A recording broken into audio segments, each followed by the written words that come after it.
So are you ready? I'm going to tell you all the changes Toyota has made for the 2023 Tundra, improvements over the 2022. Are you ready? Here we go. Number one, Toyota offers an SX package now in the SR5 trim, which creates some blacked out wheels and some other trim accessories. Number two, nope, no number two. That's it. That's all you get. Now I'm going to tell you 5 changes that they can't really make till they do a complete refresh on it.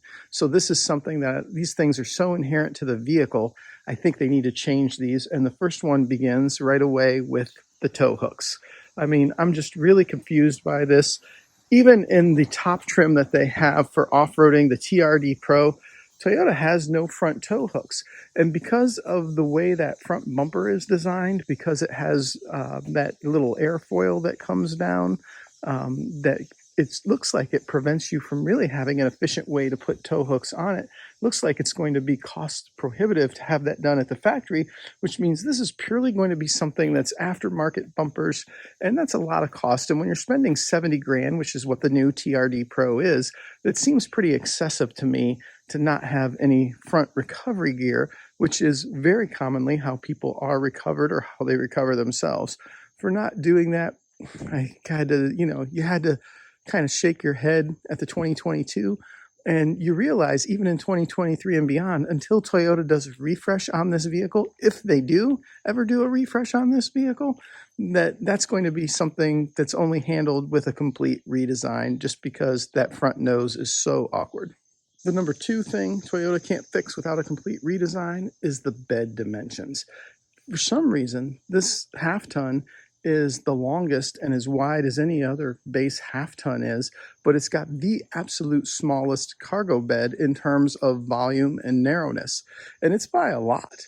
It's at least an inch shorter than the next closest competitor in terms of the bed height. And the old Tundra, why, it used to be more than an inch over the height of the closest competitor. So they really changed this here, so much so that the gear I travel with, a Predator 3500 inverter, which fits with a few inches to spare, won't really fit with a tonneau cover in the new Tundra. And that's really disappointing.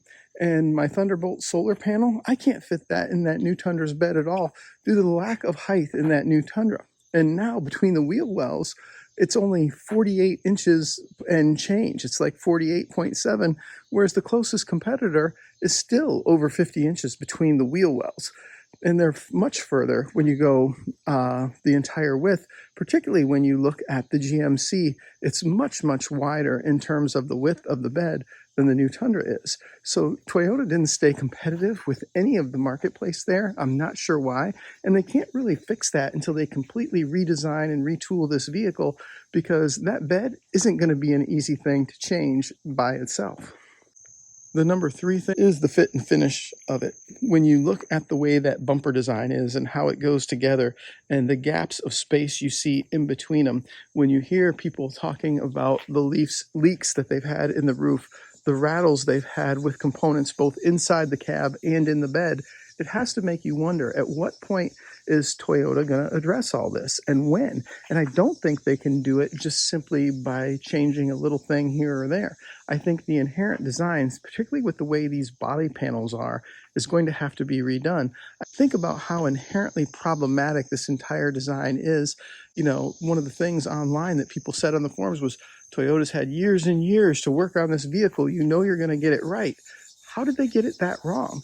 How did they end up with bolts that weren't properly tightened holding the wheels onto the axles? How did they end up with that? How did, from a torque standpoint, how did they end up with window trim and seals that weren't properly aligned and weren't the right size and lifted up? This is not something that's typical of Toyota. It's a big mistake, and a lot of this is going to require re-engineering to make sure that these panels and components come together well.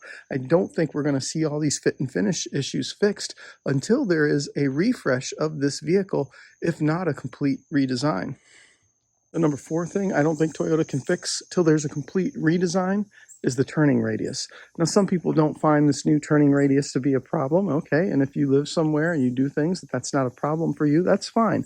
But I'm going to tell you, when one of the big selling points on me, one of the things I loved about my Tundra is that I can pull into a parking garage in Savannah, Georgia, or I can pull into a parking lot in the French Quarter in Louisiana, and I can actually maneuver and fit my Tundra into it without hitting things. Try to do that now that this new Tundra is about 5 inches longer and has a 4 foot wider turning circle. The Tundra went from first in that to worst, and unfortunately, it's not something Toyota is going to be able to fix easily. And the amazing thing about it is that the wheelbase didn't get any longer. The wheelbase in terms of the Crew Max configuration is the exact same as it was previously, only the turning radius and the turning circle both got significantly larger. It makes it less convenient to park. It makes it less convenient to back up a trailer. It's a lot easier the more cut you have in your front tires and your front wheels to back those things up. Now, the final thing Toyota is not going to be able to fix without a complete redesign, and this is a big personal one for me. Again, not everybody will find this to be a big deal, but I think it's a bigger deal than people realize, is the stupidly narrow windows in this vehicle, particularly the front windshield. I do a lot of traveling around the country. I go frequently. My wife and I like to take beautiful drives. We've taken beautiful drives all over the US. One of the things I love about my 2018 is the visibility out the front and side windows, and as well as the back window of my Tundra. I can tell you that in that 2022, you're not going to see that. It is very narrow, both out the front, out the sides, and out the back. I don't know why Toyota did this. It seems like a major design flaw. I can only assume it's because it's a shared platform with some SUVs, and so they had to make this somehow fit a truck. But compared to the competitors, it's stupidly narrow. This is not a sports car. This is not a new Porsche 911. This is a truck. You want visibility. People want to take these things for traveling. They want to be able to see the road.